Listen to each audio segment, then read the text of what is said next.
আজকে আমরা কি পড়বো? শৈবালের জনন। শৈবালের জনন আলোচনা করব।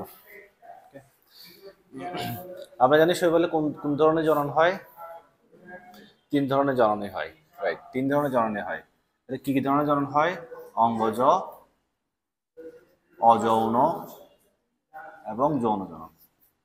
তাহলে আমরা দেখব হচ্ছে তাদের কোন কোন ধরনের অঙ্গজ, কোন কোন ধরনের অযৌন, কোন কোন ধরনের যৌন জনন আমরা দেখতে পাই। প্রথমত আমরা যদি অঙ্গজ জননের কথা বলি, অঙ্গজ জননটা সবচেয়ে সহজ।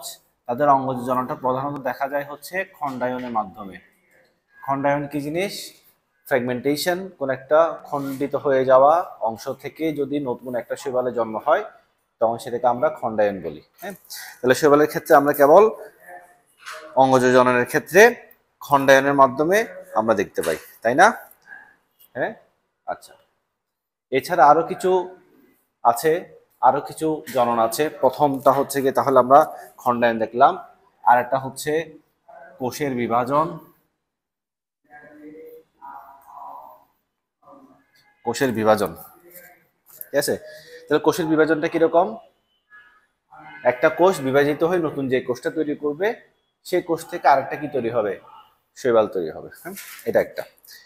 আরেকটা হচ্ছে টিউবার সৃষ্টি। টিউবার সৃষ্টি। আরেকটা হচ্ছে কি? টিউবার সৃষ্টি। টিউবার কি জিনিস? টিউবার হচ্ছে, ধরো মাটির নিচে যে অংশটা থাকে, মূল বা মূল সদৃশ যে গঠনটা থাকে বা রাইজয়েড থাকে, কেমন? তাহলে মূল সদৃশ এই অংশটাকে আমরা কি বলতেছি? রাইজয়েড। ওকে, রাইজয়েড। তাহলে এই রাইজয়েড অংশ থেকে যদি টিউবার সৃষ্টি হয়, কি সৃষ্টি হয়? টিউবার সৃষ্টি হয়। টিউবার কি জিনিস? টিউবার হচ্ছে, আমরা আলু চিনি না? হ্যাঁ, চিনি তো। আলু কি জিনিস? এক ধরনের রূপান্তরিত কাণ্ড, তাই না? এই যে মূল থেকে যে একটা গোলাকৃতির স্ফীত অংশ যে উৎপন্ন হয় এটাকে আমরা টিউবার বলতেছি, যেটা আলু। বুঝতে পারছি? তাহলে টিউবার হচ্ছে এই ধরনের এক ধরনের স্ফীত অংশ যেটা মাটির নিচে অবস্থিত। শৈবালের যে অংশটা মাটির নিচে থাকে, হ্যাঁ, সেইটা থেকে উৎপন্ন হয়। সাধারণত রাইজয়েড বা মাটির নিচে যে অংশ থাকে তার কাছ থেকে উৎপন্ন হয়। বুঝতে পেরেছি? তাহলে টিউবার হচ্ছে এক ধরনের স্ফীত গোলাকৃতির অংশ যেখান থেকে নতুন আরেক ধরনের শৈবাল উৎপন্ন হবে। ওকে, আচ্ছা। আরেকটা হচ্ছে কুড়ি বা বার্ডিং। কুড়ি কি জিনিস বা বার্ডিং কি জিনিস? হ্যাঁ, কুড়ি সৃষ্টি বা বার্ডিং পদ্ধতিতে বা বার্ড সৃষ্টি করা। হ্যাঁ, এটা আমরা কোথায় পড়ছিলাম? ঘাস ফুডিং এ না, হাইড্রাতে পড়ছিলাম। হাইড্রাতে পড়ছিলাম। তাহলে হাইড্রাতে কি পড়ছিলাম? ধরো এটা একটা অংশ, এখান থেকে একটা স্ফীত অংশ বের হবে। এই স্ফীত অংশটা আস্তে আস্তে বড় হতে হতে এটা কাটা পড়ে আলাদা হয়ে যাবে, ঠিক না? এই অংশটাকে আমরা, এই পদ্ধতিকে আমরা বার্ডিং বলতেছি। ওকে, এই পদ্ধতিকে আমরা বার্ডিং বলতেছি। বুঝতে পারছি? আরেকটা পদ্ধতি আছে, সেটা হচ্ছে, এটা হচ্ছে হরমোগোনিয়া। এটা আমাদের জন্য একটু ইম্পর্টেন্ট। হরমোগোনিয়া, হরমোগোনিয়া, ঠিক আছে? এটা কি জিনিস? এটা হচ্ছে এরকম কোষের সারি। ওকে, এরকম কোষের সারি থাকে, একটা ফিলামেন্টের মতো একটা গঠন। এই কোষের এই সারিটাকে বলা হচ্ছে ট্রাইকোম, ঠিক আছে? অংশটাকে বলা হচ্ছে ট্রাইকোম। ক্লিয়ার? এখন এই ট্রাইকোমটাতে এরকম লম্বা কোষের সারি, কোষের সারি, কোষের সারি আমরা এরকম দেখি। এই কোষের সারির মাঝখানে একটা সেপারেশন ডিস্ক থাকে, একটা ডিস্ক থাকে, ডিস্ক। এই অংশটা অন্যগুলো চেয়ে একটু ডিফারেন্ট না? হ্যাঁ, এই অংশটা একটু হচ্ছে ডিফারেন্ট। এটাকে বলা হয় সেপারেশন ডিস্ক।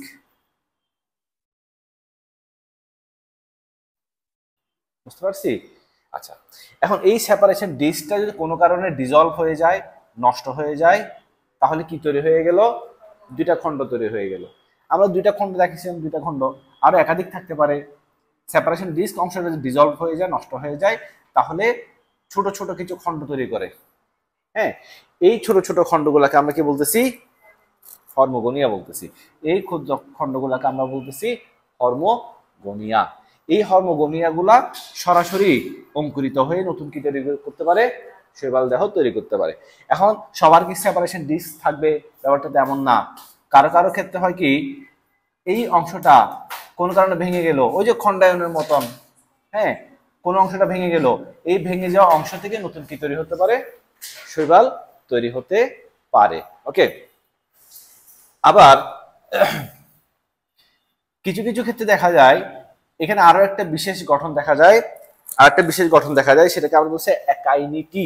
এটা আমরা একটু পরে আলোচনা করব, তখন বলবো। তাহলে এখানে আরো একটা বিশেষ গঠন দেখা যায়, নাম হচ্ছে কি? একাইনিটি। একাইনিটি এটা কি জিনিস, এটা আমরা একটু পরে আলোচনা করব। কোথায় আলোচনা করবো? অজন জনন করার সময় আলোচনা করব। বুঝতে পারছি?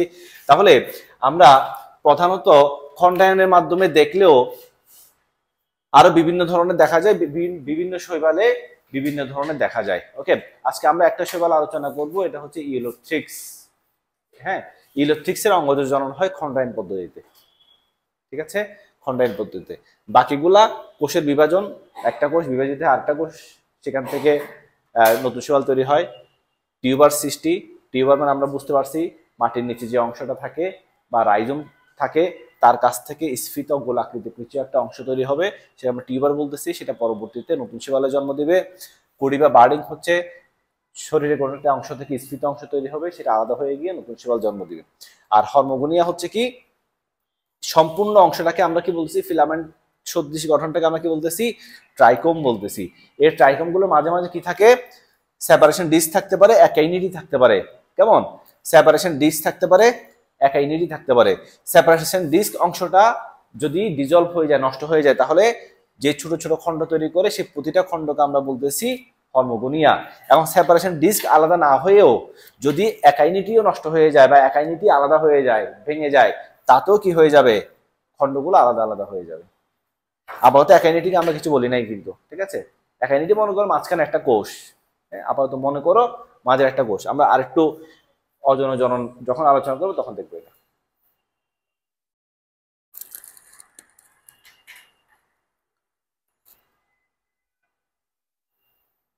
মুছে দিব? হ্যাঁ, মুছে দিব? কয় না, দিলাম তাহলে। আচ্ছা, আমরা এখন দেখবো হচ্ছে অজন জনন। তাহলে নাম হচ্ছে এটা পাশে রাখি, অজন জনন। তাহলে অজন জনন বললে আমরা জানি অজন জনন পদ্ধতিতে উদ্ভিদ কিসের মাধ্যমে সংখ্যা বৃদ্ধি করে? স্পোর সৃষ্টির মাধ্যমে, তাই না? তাহলে অজন জনন বললে আমরা কি বলবো? স্পোর বলবো। আর যৌন জনন বললে গ্যামেট বলবো। যৌন জনন বললে গ্যামেট বলবো। তাহলে আমাদের আলোচ্য বিষয় হচ্ছে স্পোর সৃষ্টির প্রক্রিয়াটা নিয়ে, তাই না?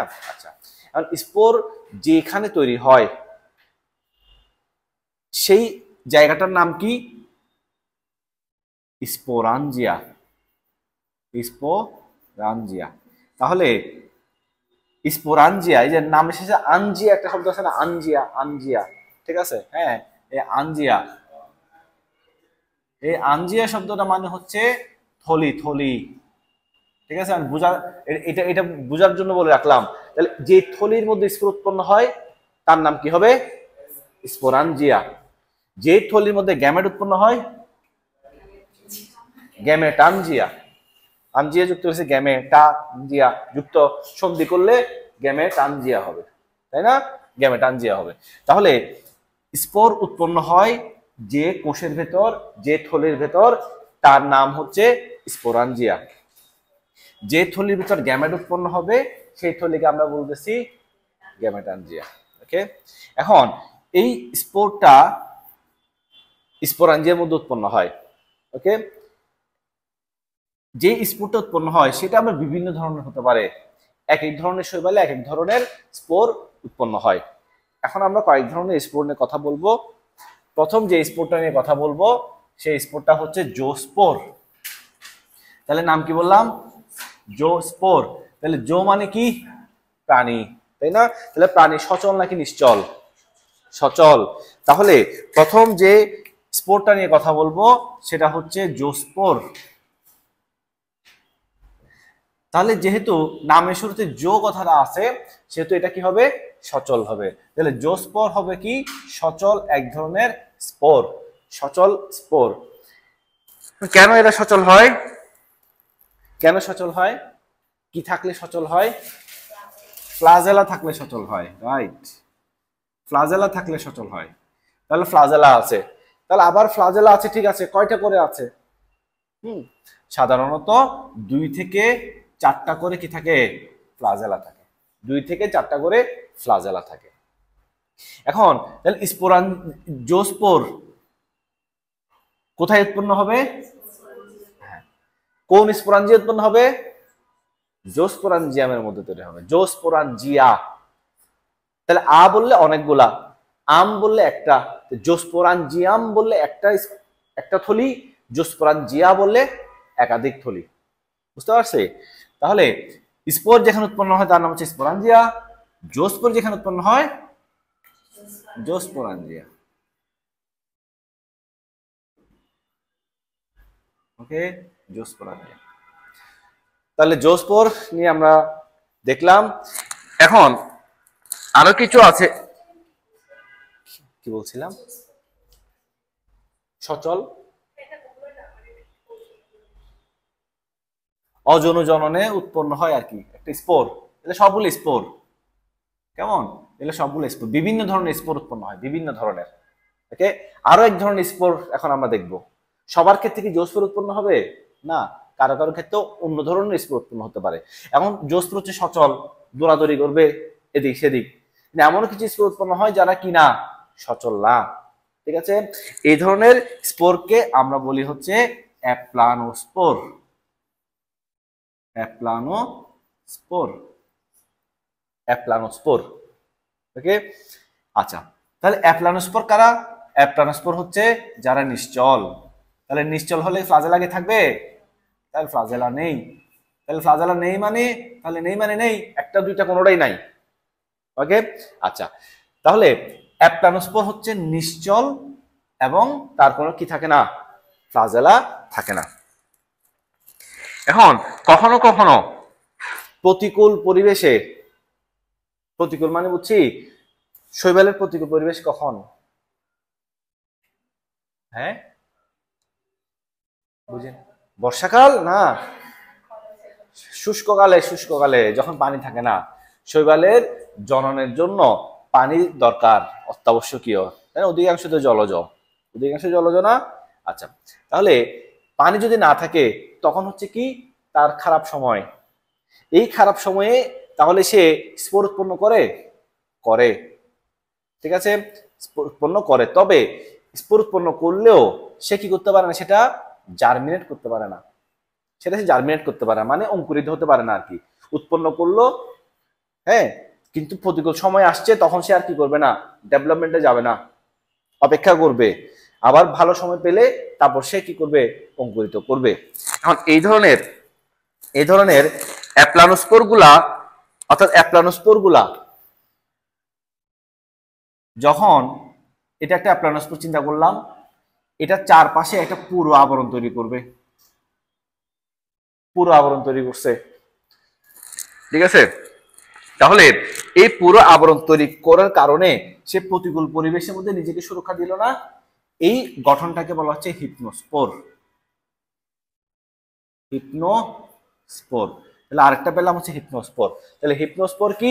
হিপনোস্পোর হচ্ছে কোন স্পোর সাধারণত প্রতিকূল পরিবেশে, সেহেতু তার কি থাকবে না?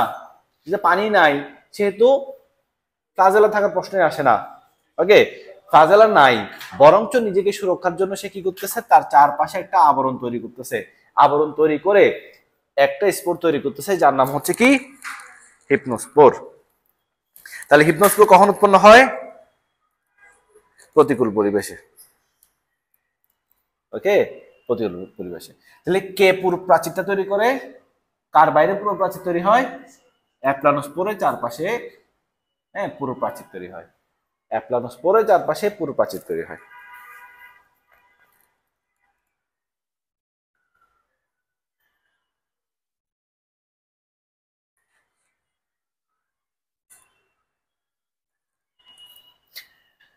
আরেকটা দেখা যায়, একটু আগে আমরা বলছিলাম একাইনিটির কথা। একাইনিটি, একাইনিটি কি জিনিস একটু আগে বলছিলাম, মনে আছে? কোথায় পড়ছিলাম এটা? হ্যাঁ, হরমোগোনিয়া পড়ার সময় আমরা বলছিলাম যে সেপারেশন ডিসটা নষ্ট হয়ে গিয়ে হরমোগোনিয়া গুলো আলাদা হয়ে যায়। সেপারেশন ডিস বাদেও আরো কে আলাদা হতে পারে? একাইনিটি আলাদা হতে পারে বলছিলাম, ঠিক আছে? তাহলে একাইনিটি কি জিনিস? একাইনিটি হচ্ছে, ধরো এরকম একটা ট্রাইকোম আমরা কল্পনা করতেছি,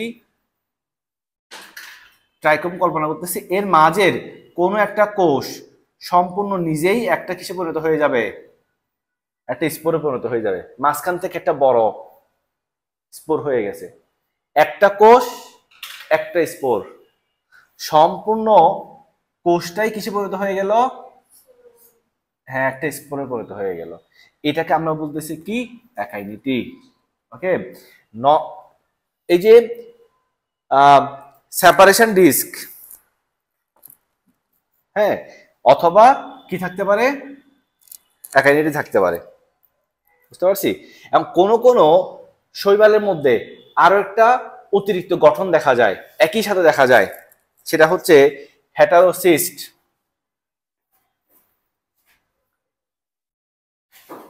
এখানে একটা অস্বচ্ছ, মানে অস্বচ্ছ কেন বলছি, স্বচ্ছ, এখানে একটা স্বচ্ছ আর একটা গঠন দেখা যায়। এই হেটারোসিস, এই যে একাইনিটিটা হচ্ছে কিরকম? এরকম, এটা স্পোর, বুঝতে পারছি?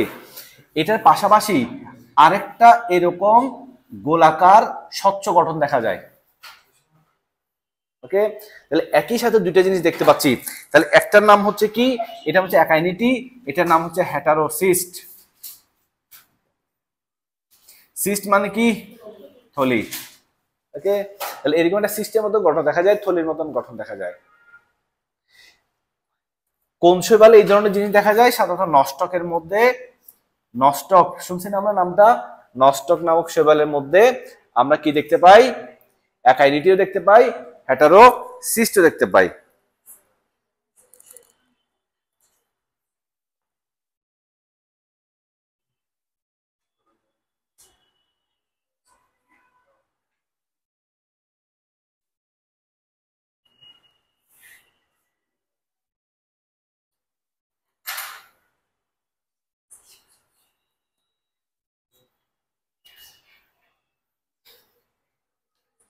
নষ্টকের মধ্যে একটা ব্যাপার খেয়াল করো, এই যে একাইনিটিটাও যেমন একটা কি তৈরি করতে পারে?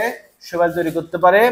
এটার যে এখানে হরমোগোনিয়া থাকে, এই হরমোগোনিয়াও কি তৈরি করতে পারে? শৈবাল তৈরি করতে পারে। Double action. আরেকটা স্পোর আছে, সেটা হচ্ছে অক্সোস্পোর। আরেকটা স্পোর আছে, নাম হচ্ছে কি? অক্সোস্পোর।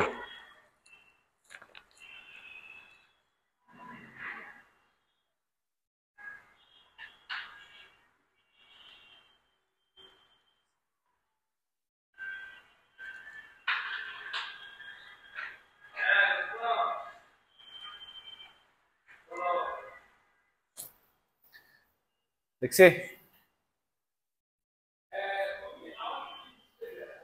অক্সোস্পোর কি জিনিস? অক্সোস্পোর হচ্ছে সাধারণত ডায়াটম জাতীয় শৈবালের মধ্যে পাওয়া যায়। ডায়াটম হচ্ছে বেসিলারিও ফাইসি, একটা শ্রেণীর শৈবাল। ডায়াটম কারা? বেসিলারিও ফাইসি। তোমরা সামনে তো কোথাও পাবে বেসিলারিও ফাইসি, এই শ্রেণীর শৈবালকে ডায়াটম বলা হয়। তাদের ক্ষেত্রে যে স্পোর উৎপন্ন হয় তার নাম হচ্ছে অক্সোস্পোর। সেটা কিরকম? একটা কোষ বিভাজিত হয়ে দুই ধরনের কোষ তৈরি করে, একটা বড় একটা ছোট। এই ছোটটা একই সাইজের কোষ তৈরি করে, আবার বিভাজিত হয়ে আবার ছোট সাইজের কোষ তৈরি করে, বুঝতে পারছি? অর্থাৎ প্রতিটা কোষ বিভাজিত হয়ে একটা একটা করে ছোট কোষ তৈরি করে। ও একটা ছোট কোষ তৈরি করছে, ছোটটাও একটা ছোট কোষ তৈরি করছে। এখন ছোট হইতে হইতে আর জায়গা আছে? নাই। হ্যাঁ, আরো আছে। তাহলে আরেকবার বিভাজন করে দিলাম, আর একটু ছোট হয়ে গেল। ছোট হতে একসময় দেখা যাবে কি সে আর ছোট হতে পারতেছে না, তখন সে অঙ্কুরিত হয়ে কি তৈরি করবে? ডায়াটম তৈরি করবে, বুঝতে পারছি? তাহলে যখন আর ছোট হওয়ার জায়গা থাকবে না, তখন সে স্পোরে পরিণত হবে। ওই স্পোরটাকে আমরা কি বলতেছি? অক্সোস্পোর বলতেছি। অদ্ভুত না?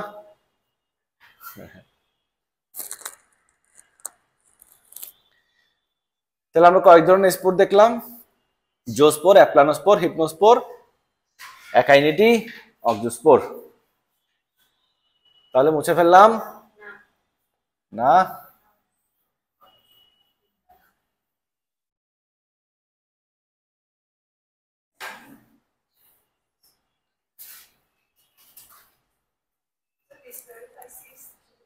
এটা একটা শ্রেণী, শৈবালের একটা শ্রেণী।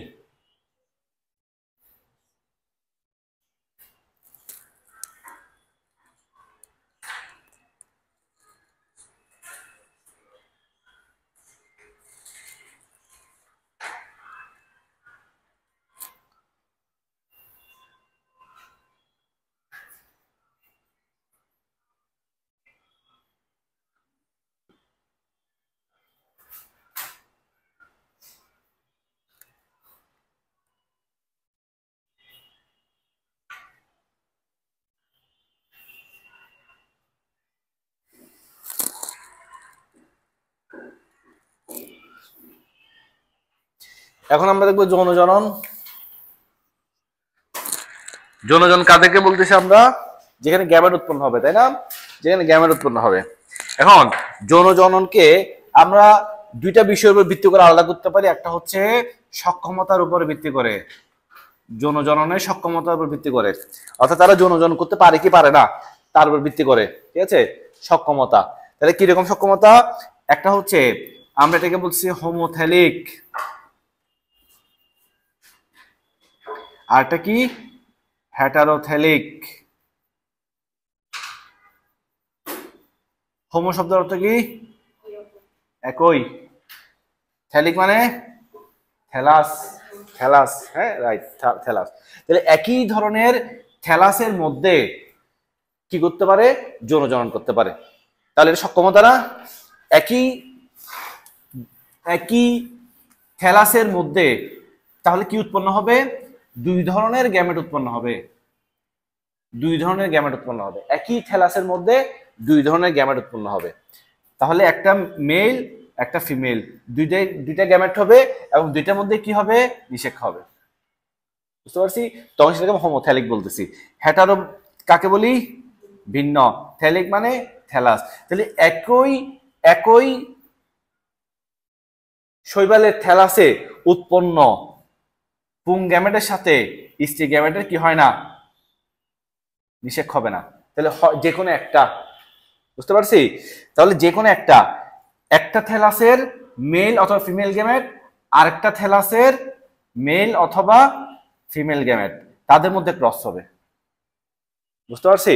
এটার মেল হলে এটার ফিমেল হবে, এটার ফিমেল হলে এটার মেল হবে। তাহলে একই থ্যালাসের মধ্যে কি করতে পারবে না এরা?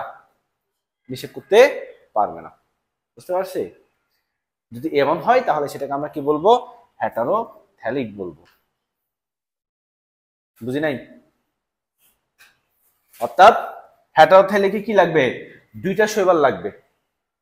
ওকে, একটা থেকে মেল গ্যামেট আসবে, আরেকটাতে ফিমেল গ্যামেট আসবে, তখন সেটা হেটারোথ্যালিক।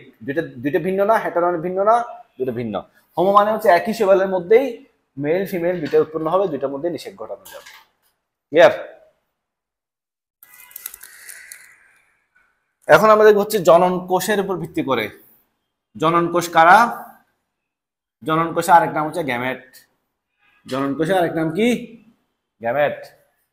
জনন কোষে আরেক নাম গ্যামেট।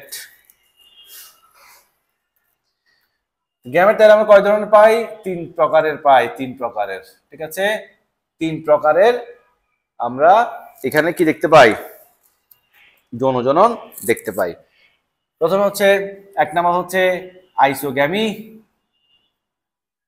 আইসোগ্যামি, ওকে। আইসো মানে কি? আইসো মানে কি? একই একই। আইসো মানে একই। আইসো মানে তাহলে কি বললাম? একই। গ্যামি মানে হচ্ছে গ্যামেট। ঠিক আছে, গ্যামেট। তাহলে একই ধরনের গ্যামেটের মধ্যে যদি কি হয়? যৌনজনন হয়, তখন সেটাকে আমরা কি বলবো? আইসোগ্যামি। আমরা একটু ছবি দেখি। ধরো এটা একটা গ্যামেট, এটা একটা গ্যামেট। এখানে মেল কোনটা ফিমেল কোনটা? হ্যাঁ একই, হ্যাঁ। তাহলে দুইটাই যেহেতু একই, একটাতে প্লাস একটা মাইনাস ধরে নিব, বুঝতে পারছি? দুইটাই একই রকম। তখন যদি নিষেকে উৎপন্ন গ্যামেট মেল ফিমেল আমরা আলাদা করতে পারতেছি না, দুইটাই একই ধরনের, তখন এমন ধরনের যৌন জননকে আমরা কি বলবো? আইসোগ্যামি বলবো। যদি আলাদা করতে পারি সেটাকে আমরা কি বলবো? অ্যানাইসোগ্যামি। অ্যানাইসো মানে কি? অ্যানাইসো মানে ভিন্ন, অ্যানাইসো মানে ভিন্ন, অ্যানাইসো মানে ভিন্ন, অ্যানাইসো মানে ভিন্ন। তাহলে কি কি হবে সেটা? একটা আকারে ছোট হইলো আর একটা আকারে বড় হইলো। তাহলে এখন মোটামুটি বোঝা যাচ্ছে যে একটা বড় একটা ছোট, তাহলে একটা মেল একটা ফিমেল এরকম কিছু একটা হবে, এটা বোঝা যাবে, তাই না? আচ্ছা, সাধারণত ছোটটা কি হবে? মেল হবে, বড়টা ফিমেল হবে, ঠিক আছে? হ্যাঁ। কি হাসি আসে কেন? মেয়েরা তো বড় সব সময়, ঠিক না? প্রকৃতিতে মেয়েদেরকে সবসময় উপরে রাখছে।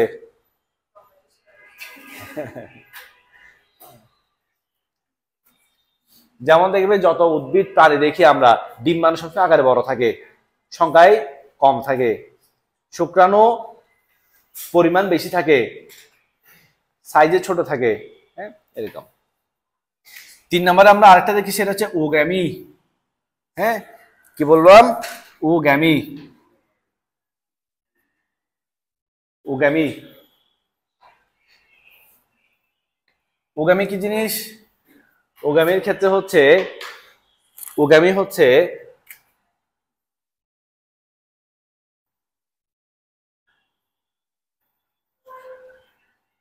কে, এখানে মেল কোনটা ফিমেল কোনটা? হ্যাঁ, এটা এটা মেল, ওকে, এটা ফিমেল। এখন দেখো মেল ফিমেল যে ইম্পর্টেন্ট হচ্ছে, এটার সাথে এটা পার্থক্য আছে কোনো? এটার সাথে অ্যানাইসোগ্যামির সাথে ওগ্যামির কোনো পার্থক্য আছে? হ্যাঁ, শিং নাই। আচ্ছা, এই শিং মানে তো ফ্লাজেলা, শিং মানে ফ্লাজেলা না, ফ্লাজেলা। তাহলে ওগ্যামির ক্ষেত্রে হচ্ছে মেল গেমেট আকারে ছোট এবং সচল, আকারে ছোট এবং সচল। আর ফিমেল গেমেট কি হবে? স্ত্রী গেমেট নিশ্চল এবং আকারে বড়, তাই না? আমরা প্রকৃতি দেখি না সবসময় ডিম্বাণু বা স্ত্রী গেমেট নিশ্চল এক জায়গায় পড়ে থাকে, এক জায়গায় অবস্থান করে, মেল গেমেট সাঁতার কেটে কেটে ওদিকে যায়, তাই না?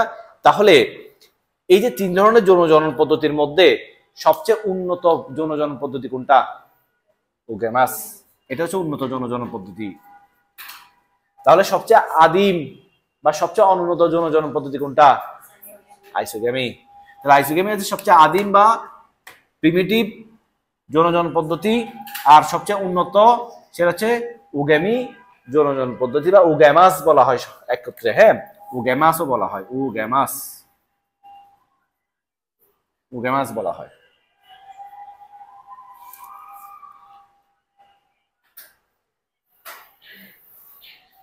এই ছিল হচ্ছে শৈবালের জনন।